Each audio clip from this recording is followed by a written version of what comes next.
Okay, good morning mga pari. Ngayon, nakita natin tong mirror lens natin, may gasgas eh. Palitan natin ng mas bago at mas magandang mirror lens. Di daw kaya yung kabit nung nagpipintura ng kotse na pinuntahan natin nung nakaraan eh. Madali lang pala na sinilip ko. Tutong kabin lang, kailangan lang talaga ng pangsungkit na yan, yung color orange na yan. Binalutan ko muna ng tape yung gilid para di magasgas pag tinutungkab na yung mirror lens. Medyo matagal lang talagang tanggalin. Kasi iniingatan ko rin hindi magasgasan yung pintura eh. Tsaka madikit eh. Madikit yung bilog na sa gitna. After tanggalin yung mirror lens, yung gitna naman yung tatanggalin natin. Yan, napakadikit din ito eh. Kailangan ulit tong kabin gamit yung orange na pagtanggal natin ng mga clips.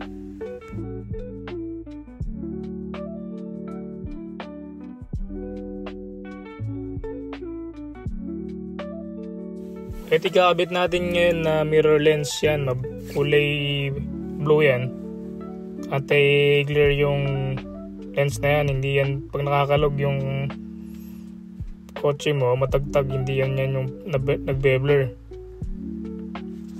Idikit muna natin yung pandikit na bilog sa gitna para sasalpak na lang natin yung mirror lens mamaya. Madali lang magkabit nito eh, di ko alam bakit takot yung pintor o nagre-restore ang kotse na pinagpapakabitan natin. Napakasimple lang oh.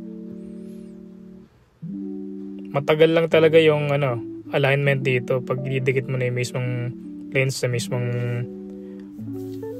pandikit.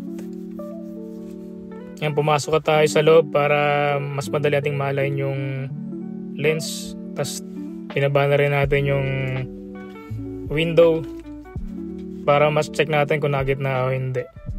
Kasi kung sa labas lang tayo mag-align, hindi natin masasentro to eh. Medyo matagal lang mag-align ito. Kasi kailangan ko yung isentro ng mabuti. Tapos kailangan ko rin ma-check kung tatama ba yung mismong lens sa mismong side mirror. Baka kasi magasgas tapos hindi ko ma-adjust pag kailangan kong i-left and right or i-adjust pataas o pababa yung mismong lens. Yan, medyo matagal lang siya talagang i-adjust. Pero madali lang naman ikabit to eh. Kung gusto niyo nung mas bago na mirror lens sa mga spoon side mirror nyo, marami akong stocks nyan kung gusto nyo magkaroon din ng ganito.